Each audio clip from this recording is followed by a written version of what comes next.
नमस्कार. कधी विचार केलाय की दानाचं खरं मोल नक्की कशात असतं? आपण किती पैसे देतो त्यात की आपली भावना काय आहे त्यात? चला, आज याच प्रश्नाचं उत्तर शोधूया एका खूप सुंदर कथेतून. ही गोष्ट आपल्याला दानाचा खरा अर्थ नक्कीच शिकवेल. आणि हा प्रश्न वरवर बघता खूप साधा वाटतो नाही का? पण तो खूप खोल आहे. खरं तर आपली संपूर्ण कथा याच एका प्रश्नाभोवती फिरते. चला तर मग बघूया ही गोष्ट नेमकी सुरू कशी होते. तर आपण येतोय कथेच्या पहिल्या भागात. इथे एका अगदी साध्या दानाच्या प्रसंगातून एक खूप मोठा प्रश्न उभा राहतो. तर बघा, गोष्ट आहे श्रावस्ती शहराची.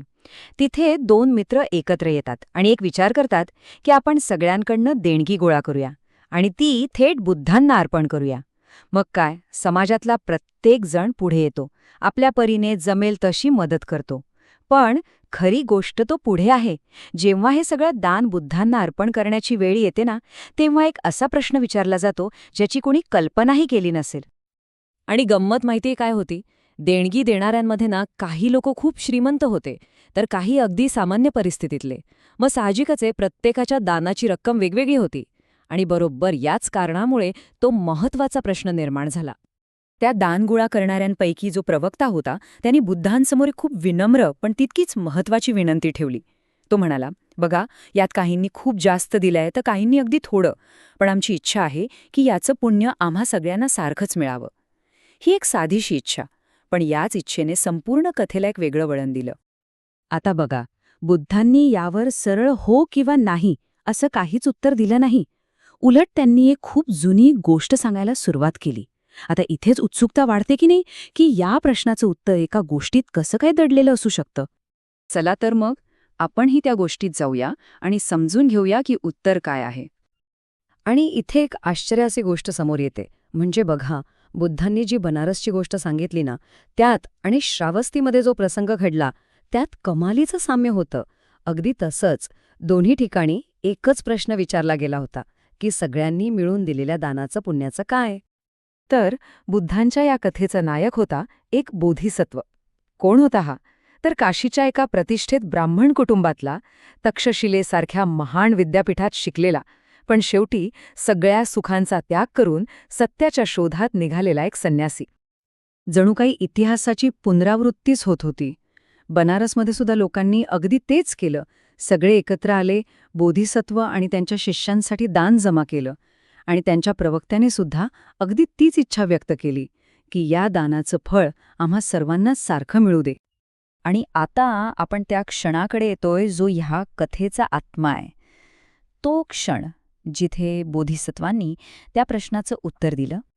बघा, बोधिसत्वांनी किती पैसे दिले किंवा काय वस्तू दिली याबद्दल एक शब्दही काढला नाही. त्यांचं उत्तर खूपच खोल होतं. ते म्हणाले, खरा खेळ आहे तो चित्तप्रसादोचा.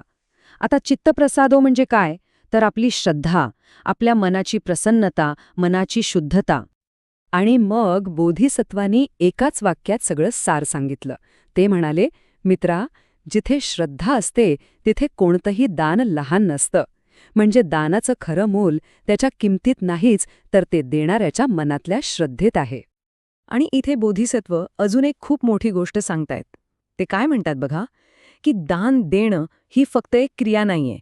ते आपल्या स्वभावाचं, आपल्या चारित्र्याचं प्रतिबिंब आहे. याचा अर्थ अगदी सरळ आहे. श्रद्धेने जे काही दिलं जातं त्याचा थेट परिणाम आपल्या पुढच्या जन्मावर होतो.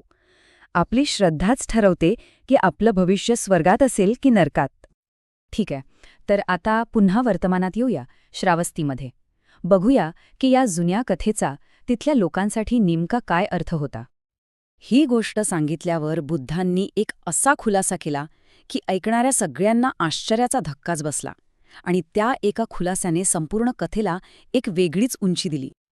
आणि मग बुद्धांनी तो मोठा खुलासा केला. ते म्हणाले, त्या कथेतला बोधिसत्व दुसरा कोणी नसून तो मी स्वतःच होतो. जरा विचार करा, जेव्हा कोणी स्वतःच्या अनुभवातून काही शिकवतं तेव्हा त्या शब्दांमध्ये किती ताकद येत असेल. तर या संपूर्ण कथेचं सार एकाच वाक्यात आहे. दानाचं महत्त्व ते किती मोठं आहे यात नाही, तर ते किती शुद्ध मनाने आणि किती श्रद्धेने दिलं आहे यात आहे. आणि शेवटी ही कथा आपल्याला एका खूप महत्त्वाच्या प्रश्नावर विचार करायला लावते, की आपण आपल्या आयुष्यात कोणत्याही गोष्टीचं खरं मूल्य कसं ठरवतो, पैशाने की त्यामागे असलेल्या भावनेने.